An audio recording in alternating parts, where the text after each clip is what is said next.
Happy March, everyone! The 5th anniversary is coming up on JP, which is going to be super exciting. Other than that, I don't have anything else super exciting to report on, at least for Twist. Infinity Nikki is getting a load of new features I'm excited about, but that's for another time. So let's get into the meta discussion for the month. And honestly, there's not a lot. There's really just one meta change for the month despite all the cards we're getting. I'm gonna go ahead and go over my ranking system though, since you'll need to know that info for the card segments. But if you already know it, feel free to skip ahead to this timestamp on screen. S-rank cards are mono-element cards with advantages that are ready to go right off the bat. A-rank cards have the potential to be mono-element units, but you need to build them a little first. B-rank cards have one element advantage over the enemy, but for their other spell, it's either the same spell as the enemy or void. There's no disadvantage. C-rank cards are one of the following. Same as enemy/void, enemy, void, or advantage/disadvantage but spell 3 is viable. D-rank cards have one element disadvantage as a default and then either the same element as enemies or void, but their spell 3 is viable so these cards can be built to do exams, but they're gonna need work. F-rank cards have advantage/disadvantage and there's no spell 3 to make them more viable. X-rank cards have the same spell type as the enemy and then a disadvantage. These are cards I really don't recommend bringing into exams under any circumstance, but they may be your only option if you're just starting out, so I figured I'd include them, although I don't think you should bring them into the battle. And then if you see a dash, that straight up means just don't. So now that that's out of the way, what tier lists are changing? We have only one change. I was not lying when I said there's no changes. For the top SR HP tier list, Luxe Couture Jamil is coming into the list at number 4. That's the only change. Because I'm recording this pretty far in advance, I'm not going to get into the exact details of when things will be, but this month we have the following cards coming to EN. Platinum Jacket Sebek, Savanaclaw Uniform Rook, and Luxe Couture Ace, Azul, Jamil, and Vil. Sebek is an SSR attack unit. His max HP is 9,777, and his max attack is 7,112. His max HP is below the all cards average and the SSR average, but his attack is way above both of those. And honestly, by a fair amount. Yeah, his HP is below, but I wouldn't call it drastically below the all cards average. But his attack is way above the all cards average. Looking at his stats compared to the SSR averages, it makes a bit more sense, but yeah, his attack's pretty high. His spell 1 is Flame Blast, his spell 2 is Leash Shot 2 and later 4 Strike 2, and his spell 3 is Void Shot 2. When it comes to exams, I give this card a B for floor exams, D for fire, and B for water. For skills, he's got Power Boost, Damage Cut, Curse, and Damage Boost. On Spell 1 at level 1, he has a minor Power Boost to caster for 1 turn. At level 5, it's Modest, and at level 10, he gets a tiny Damage Cut to foes for 1 turn. On Spell 3, he starts off with a Modest Curse on foes for 2 turns. At level 5, it's Major, and for some reason, he also gets a minor Damage Boost to caster for 1 turn. There's nothing on level 10 for this spell, which I really don't know why they did that, but they did. His dual magic partner is Ace, who gives him a modest HP boost. His other buddies are Vil with a minor power boost, and Rook, who gives him a minor HP boost. So let's switch gears and talk about building this card. In order to groovy Sebek, you'll need to get him to power level 40 and vignette level 3. Grooving costs 5 lightning candy. As for uncapping, he'll need 0 to 12 SSR awakening perfumes. Each uncap costs 3 perfumes, so the more copies you pull, you'll be using 3 less perfume. Now we got spells. Each spell needs 351 notepads, 253 textbooks, 111 grimoires, and 380,000 thou marks. Spell 1 needs to use on red items, Spell 2 needs green, and Spell 3 needs gray. In total, that's going to cost 954,000 thou marks. I know it's not optimal, but my focus on building him would be unlocking Spell 3 to get Curse. It's starting off at Modest is really nice, but it's also great that it gets to Major. I know unlocking Spell 3 is a pretty serious investment, but I think it's worth it in this case. So what are some alternative units to the Sebek? Actually, there's a lot of other Sebek cards that'll work fine. My suggestions are Birthday Jacket Azul, Birthday Bloom Lilia, Ceremonial Rope Sebek, and Soom Sitter Sebek. This Sebek is nice. I can't say that he's, disappointing in any way. I don't have him, so I can't personally attest to him, though. His skills are, some of them are kind of basic, but he does have 4 of them, and he has Curse, so that makes it a bit better for me. That and his attack stats are nice. I mean, really, I just don't have any serious complaints about him. Rook is an SSR balance unit. His max HP is 11,989, and his max attack is 6,016. Rook's stats are basically at the SSR averages. Honestly, you can't really tell them apart on the graph, but I guess for detailedness, his HP is 78, 79 points above the average, and his attack is about 50 points below. So yeah, like, it's barely a difference. His spell 1 is Zero Ray, his spell 2 is Leaf Shot 2, and eventually Forest Strike 2, and his spell 3 is Leaf Shot 2. When it comes to exams, I give this card a C for Flora exams, X for Fire, and A for Water. For skills, he's got debuff removal, power drain, and power boost. On spell 1 at level 1, he has a debuff removal for allies. At level 5, he gets a minor power drain to foes for 1 turn. He has nothing on level 10 for whatever reason. On spell 3, he starts with a minor power boost to caster for 1 turn. At level 5, it's modest, and at level 10, it's major. So this card unfortunately doesn't have a vignette. We got furniture. You can unlock each recipe with each vignette level. As a note, apparently I didn't write this down when the card dropped, so this info and the pictures are from the fandom's wiki.gg. Level 1 is Rook's outfit on a mannequin, level 2 is a themed frame, and level 3 is Rook's archery range. His duo matchup partner is Vil, who gives him a modest HP boost. His other buddies are Deuce with a minor HP boost, and Leona, who gives him a minor power boost. In order to groovy Rook, you'll need to get him to power level 40 if it get level 3.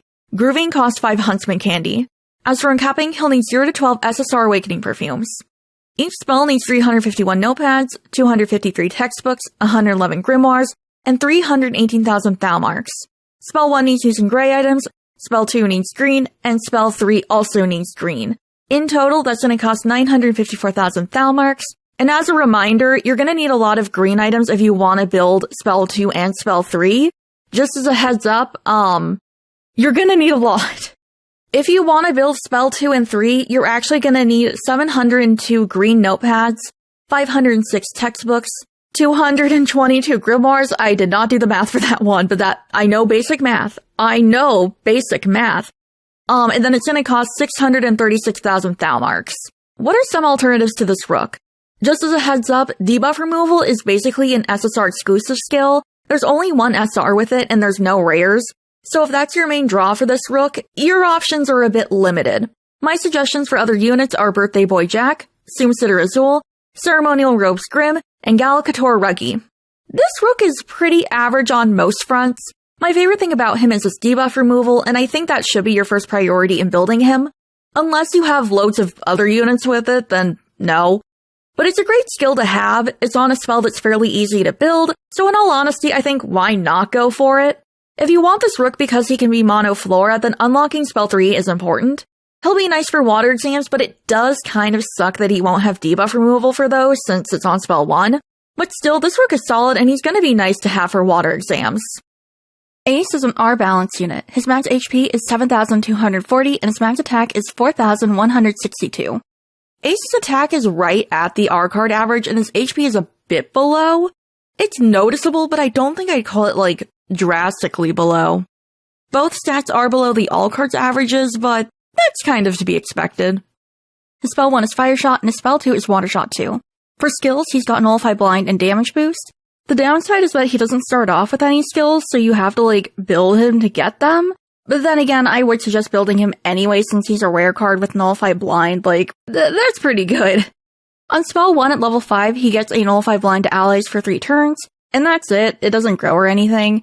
Over on spell 2, he starts off with nothing, again. On level 5, he gains a tiny damage boost to caster for 1 turn, and like spell 1, this skill doesn't grow at all. His only buddy is Jamil with a modest HP boost. So let's talk about building Ace. First things first, to make him permanent, just clear the event story. In order to groovy him, you'll need to get him to power level 20 and vignette level 2. Grooving will cost 1 Luxeware. As for uncapping, he'll need 0 to 40 R Awakening perfumes. Each uncap costs 10 perfume. You can also purchase extra copies of him in the event shop. Either way of uncapping him is fine, it honestly just depends on how you like to play the game and how many R Awakening perfumes you have lying around. Now for spells. As the event rare, he'll need postcards to be built. For spell 1, he'll need 237 postcards and 79,400 Thalmarks. Spell 2 needs 336 and it costs the same amount. It will cost a total of 158,800 Thalmarks. Azul is an SR attack unit. His max HP is 7,665, so close, and his max attack is 5,338. So Azul's HP is extremely below the SR and all cards averages. You'd expect his attack to be way above average, but it's not. while it is above average for both categories, it's not by a large amount, it's just barely above. His spell 1 is Water Shot, and his spell 2 is Fire Shot 2. For skills, he's got Power Boost and Fire Damage Boost, or I think it's just localized as Fire Boost, I honestly don't remember, but anyway, it's a boost for fire. On spell 1 at level 1, he has a minor power boost to caster for 1 turn. At level 5, it's modest, and that's as far as it goes. Over on spell 2, he has nothing on level 1. At level 5, he gains a tiny fire damage boost to allies for 1 turn, and at level 10, it's minor. His buddies are Colleen with a minor HP boost, and Vil who gives him a modest power boost. Alright, so let's talk about building, starting with the basics. Azul's are event SR, so in order to make him permanent, you just need to clear the event story and earn 800 postcards. EN typically lowers the amount needed to make these cards permanent, but that's how much we need to gather in JP, so just in case, it might be the same number for EN too. They do sometimes occasionally have it be the same amount, but hopefully it'll be lower. We'll have to see though. In order to groovy Azul, you'll need to get him to power level 30 and vignette level 2. Grooving doesn't use so many thou marks, but it will cost 3 Luxeware. As for uncapping, he'll need 0 to 40 SR Awakening perfumes. Each uncap costs 10 perfume, so the more copies of him you have, you'll be using 10 less perfume. Like Ace, you could just buy extra copies in the event shop. Again, it just depends on how you want to play the game. Now let's move on to spells. For spell 1, he'll need 408 postcards and 145,100 thou marks. Spell 2 needs 582, and it'll cost the same amount of 145,100 thou marks. It'll cost a total of 290,200 thou marks. Jamil is our SR defense unit. His max HP is 13,338, and his max attack is 3,435. Jamil's HP is way above the SR in all cards averages, by a lot. His attack because of that is way below both of those averages. His spell 1 is Aqua Wave, and his spell 2 is Void Shot 2. For skills, he's got Evasion. On spell 1 at level 1, he has a minor evasion to caster for 1 turn. At level 5, it's modest, and that's where it maxes out. He has nothing on spell 2, unfortunately. His buddies are Ace with a modest HP boost, and Silver who gives him a minor power boost. Okay, so building. In order to groovy Jamil, you'll have to get him to power level 30 and vignette level 2. Grooving will cost 3 Snake Candy. As for uncapping, he'll need 0 to 40 SR Awakening perfumes. Each uncap costs 10 perfume, so the more copies you pull, you'll be using 10 less perfume. Unfortunately, there's no copies of him in the event shop, so doing the gacha a few times or using perfumes is your only way to uncap him.